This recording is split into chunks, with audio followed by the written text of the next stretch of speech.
Hello friends, आप सभी को नमस्कार। मेरा नाम पवन कुमार है और हम एक सीएसपी संचालक हैं। लाइफ में सभी आदमी कमाते हैं। लाइफ में सभी आदमी कमाते हैं और अपने भविष्य के लिए कुछ न कुछ पैसा जमा करने के लिए सोचते हैं। कुछ आदमी ऐसे हैं कि पैसा कैसे जमा करें, किस माध्यम से जमा करें और आने वाले टाइम में हमारा कितना इंटरेस्ट रेट बढ़ेगा और ये इंटरेस्ट टाइम पर मिल पाएगा, किस टाइप से मिलेगा, ये सभी लोग सोचते हैं। और कुछ आदमी उस अनुसार से कर भी लेते हैं।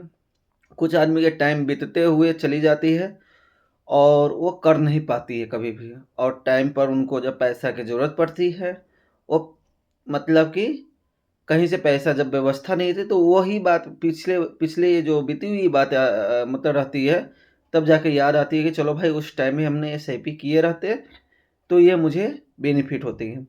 टाइम रहते सभी आदमी कुछ न कुछ आगे भविष्य के लिए बचा के रखिए कि भविष्य में हमारा पेमेंट सिक्योर रहे और जो पेमेंट हम लगाए रहेंगे, उसमें अच्छा से अच्छा इंटरेस्ट रेट मिले। ब एम पैसा बचाने का जो होता है, बहुत आदमी बैंक के माध्यम से बचाते हैं, बहुत आदमी एसआईपी के माध्यम से बचाते हैं। तो सबसे अच्छी बात ये है कि बैंक इंटरेस्ट रेट कितना देती है, वो भी देखा जा रहा है। और जो हम म्यूचुअल फंड में इन्वेस्टमेंट करते हैं, उसमें आने वाले टाइम में इंटरेस्ट रेट कितना दे रही है, कितना ग्रो बढ़ रही है, कितना आगे की तरफ बढ़ रही है पेमेंट, वो भी देखा जाता है। म्यूचुअल फंड में ऐसा सुविधा है जो आप अपने खुद के मोबाइल में ऐप के माध्यम से डाउनलोड कर सकते हैं।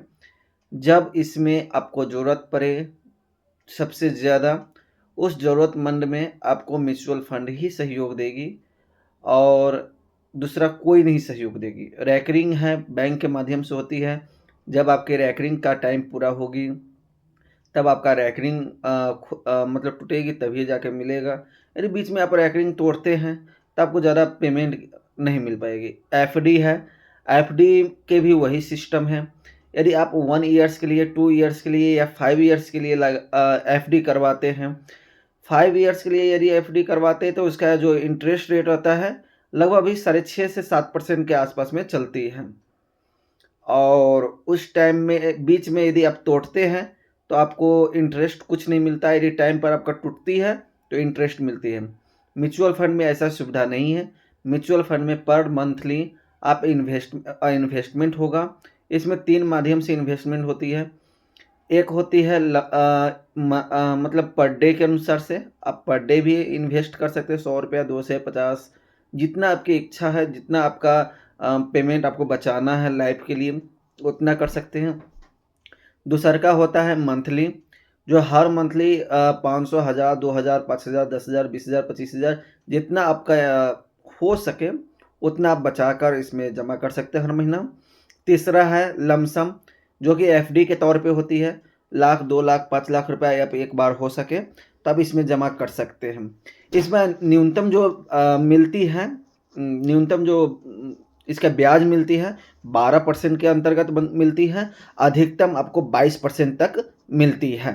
यदि ज़्यादा टाइम के लिए रखिएगा, तो ज़्यादा ब्याज मिलेगी, कम टाइम के लिए रखिएगा, कम ब्याज मिलेगी। तो कहना ये है सभी को कि भविष्य के लिए, अपने भविष्य के लिए म्यूचुअल फंड में इन्वेस्टमेंट कर लीजिए। यह दोबारा मौका नहीं मिलेगी। बीता हुआ टाइम दोबारा नहीं आती है भाई। और जो अभी के टाइम के दौर के अनुसार से चल रही है, उस टाइम में इन्वेस्टमेंट कर लीजिए कि आने वाले टाइम में आपको कभी भी प्रॉब्लम का सामना ना करना पड़े। Thank you.